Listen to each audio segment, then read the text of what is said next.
আসসালামু আলাইকুম, সবাই কেমন আছেন? আজকে আমি আপনাদের সঙ্গে পাস্তা রান্না শেয়ার করব। আমি এখানে 3 রকমের পাস্তা নিয়েছি। এ পর্যায়ে আমাদের পানিটা খুব ভালো রকম গরম হয়ে গেছে। পাস্তাগুলো এবার দিয়ে দেব। পাস্তা দেওয়ার পরে পানিতে কিছু লবণ দিয়ে দেব। এবার পানিগুলো আমরা একটা পাত্রে ঢেলে নেব। এ পর্যায়ে পাস্তাটা রান্না করার জন্য পেঁয়াজ আর কাঁচামরিচ তেলের উপর বেশ ভালোভাবে নেড়ে চেড়ে নিচ্ছি। টমেটোগুলো দিয়ে দেব। পরিমাণ মতো হলুদ দিয়ে দিলাম আর স্বাদ মতো লবণ। টমেটোতে আগে থেকে যেহেতু পাস্তাতে লবণ দেওয়া আছে, এই জন্য এই পর্যায়ে একটু বুঝে লবণ দিতে হবে।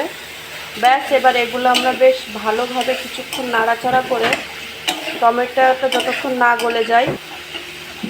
টমেটোটা খুব ভালোভাবে সিদ্ধ হয়ে গেছে। এ পর্যায়ে আমি 1 চামচ টমেটো সস দিয়ে দেব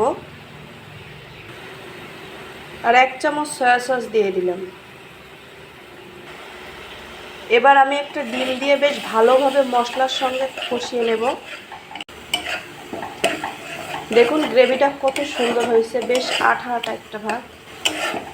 মশলাটা বেশ ভালোভাবে ভাজা হয়ে গেছে। এবার আমি পাস্তাগুলো দিয়ে দেব।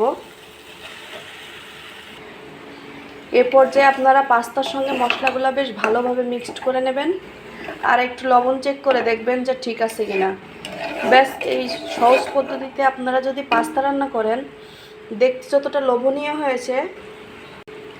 ধন্যবাদ শেষ পর্যন্ত কষ্ট করে আমার ভিডিওটি দেখার জন্য।